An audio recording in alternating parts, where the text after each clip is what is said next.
భారత్ ఇక మాటలతో మాత్రమే హెచ్చరించే దేశం కాదు, అవసరమైతే గట్టిగా స్పందించగల దేశం.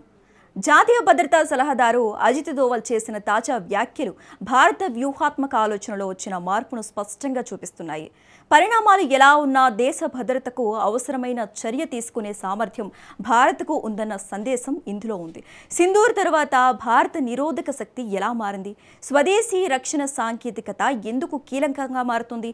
భవిష్యత్తులో భారత్ కేవలం తన సరిహద్దులను కాపాడే దేశంగానే కాకుండా ప్రపంచ భద్రతా సమీకరణాలను ప్రభావితం చేసే శక్తిగా ఎలా ఎదగబోతోంది? Let's watch the story.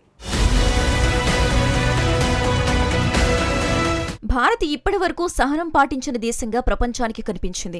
కానీ సహనాన్ని బలహీనతగా అర్థం చేసుకోవద్దన్న సందేశం ఇప్పుడు మరింత స్పష్టంగా వినిపిస్తోంది.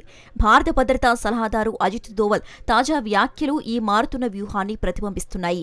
అవసరమైతే పరిణామాలను లెక్క చేయకుండా గట్టిగా దెబ్బ కొట్టగల సామర్థ్యం భారత్కు ఉందని ఆయన స్పష్టం చేశారు. ఇది కేవలం ఒక హెచ్చరికగా చూడకూడదు. ఇది గత అనుభవాల నుంచి వచ్చిన వ్యూహాత్మక మార్పు. ఉగ్రవాద దాడి జరిగితే కేవలం నిరసన వ్యక్తం చేయటం కాదు, దాని మూలాలను లక్ష్యంగా చేసుకునే సామర్థ్యం ఉండాలన్న ఆలోచన బలపడుతోంది. సింధూర్ చర్య తర్వాత కూడా దోవల్ భారత దాడుల ఖచ్చితత్వాన్ని, దేశీయ సాంకేతికత ప్రాధాన్యతను ప్రస్తావించారు.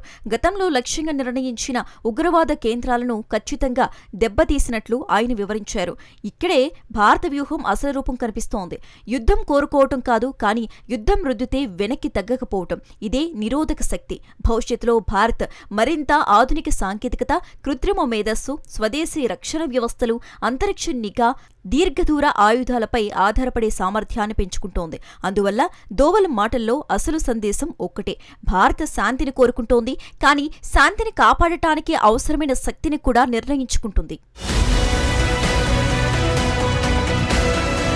ఒక దేశం నిజంగా శక్తివంతమైనదా కాదా అనేది అది ఎన్నిసార్లు యుద్ధం చేస్తుందన్న దానితో నిర్ణయించబడదు. అవసరమైన సమయంలో ఎంత ఖచ్చితంగా, ఎంత పరిమితంగా, ఎంత ప్రభావవంతంగా స్పందించగలదనేది అసలు ప్రమాణం.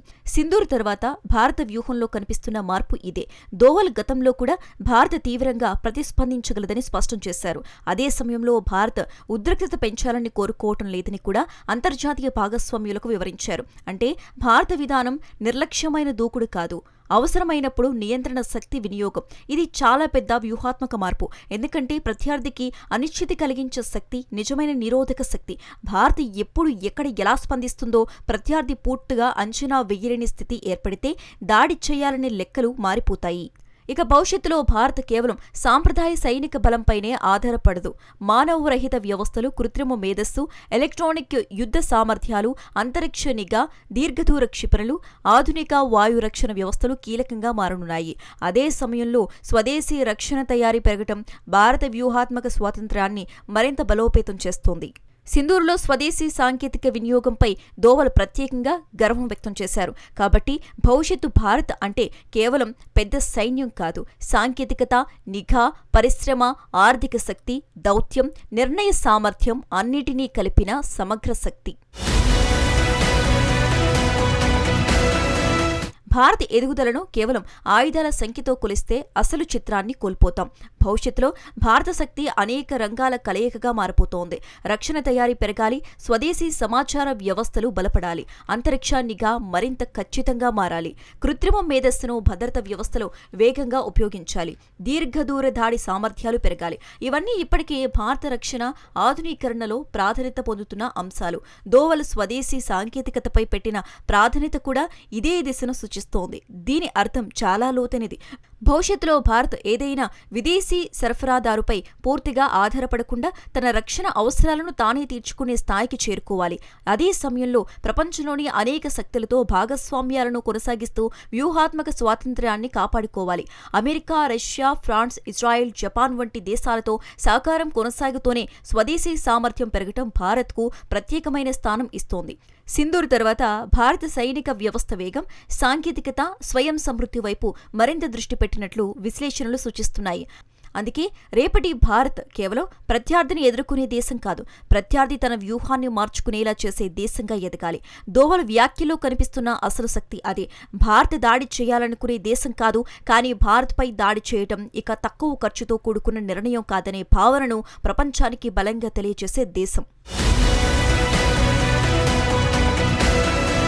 భారత భవిష్యత్తును ఒకే కోణంలో చూడటం ఇక సాధ్యం కాదు. సైనిక శక్తి పెరుగుతోంది, రక్షణ తయారీ విస్తరిస్తోంది, సాంకేతిక సామర్థ్యం వేగంగా అభివృద్ధి చెందుతోంది, అంతరిక్ష రంగం కొత్త అవకాశాలను తెరుస్తోంది, ఆర్థిక వ్యవస్థ విస్తరిస్తోంది, అంతర్జాతీయ దౌత్యంలో భారత ప్రాధాన్యత పెరుగుతోంది. దోవల్ తాజా వ్యాఖ్యలు ఈ పరిణామానికి భద్రతా కోణాన్ని ముందుకు తెచ్చాయి. భారతదేశం ఇక ప్రతి సంక్షోభంలో మొదటగా వెనక్కి తగ్గే దేశం కాదన్న సందేశం స్పష్టమవుతోంది. అదే సమయంలో భారత శక్తి బాధ్యతారాహిత్యంగా ఉపయోగించాల్సిన సాధనం కూడా కాదు. శక్తిని నిర్మించడం ఒక విషయం, దాన్ని ఎప్పుడు ఉపయోగించాలో నిర్ణయించడం మరో విషయం. ఈ రెండింటి మధ్య సమతుల్యతే గొప్ప వ్యూహాత్మక సామర్థ్యం. సింధూర్ తర్వాత భారత సైనిక సిద్ధాంతంలో కూడా వేగం, ఖచ్చితత్వం, బహుళ రంగాల సమన్వయం, స్వయం సమృద్ధి వంటి అంశాలు మరింత ప్రాధాన్యం పొందుతున్నాయి. ఇక ముందుకు వెళ్తే భారత్ కేవలం తన సరిహద్దులను రక్షించే శక్తిగా కాకుండా హిందూ మహాసముద్రం నుంచి ఇండో పసిఫిక్ వరకు భద్రతా సమీకరణాలను ప్రభావితం చేసే శక్తిగా ఎదగవచ్చు. రక్షణ పరిశ్రమ ఎగుమతులు పెరిగితే ఆర్థిక శక్తి మరింతగా బలపడుతోంది. స్వదేశీ సాంకేతికత పెరిగితే వ్యూహాత్మక స్వాతంత్ర్యం పెరుగుతోంది. బలమైన ఆర్థిక వ్యవస్థ ఉంటే దీర్ఘకాలిక రక్షణ పెట్టుబడులు సాధ్యమవుతాయి. బలమైన దౌత్యం ఉంటే సైనిక శక్తికి అంతర్జాతీయ మద్దతు లభిస్తుంది. అందుకే దోవల్ మాటల అసలు అర్థం కేవలం గట్టిగా దెబ్బ కొట్టగలం అనే హెచ్చరిక కాదు. భారత్ ఇక తన భద్రతను ఇతరుల నిర్ణయాలపై వదిలే దేశం కాదు, తన భవిష్యత్తును తాను నిర్ణయించే శక్తిగా ఎదుగుతోంది. అజిత్ దోవల్ వ్యాఖ్యల్లో వినిపించింది కేవలం ఒక హెచ్చరిక కాదు, మారుతున్న భారతదేశం యొక్క వ్యూహాత్మక ఆత్మవిశ్వాసం. శాంతి భారత లక్ష్యం కావచ్చు, కానీ శాంతిని కాపాడే శక్తి కూడా భారత చేతుల్లో ఉండాలి.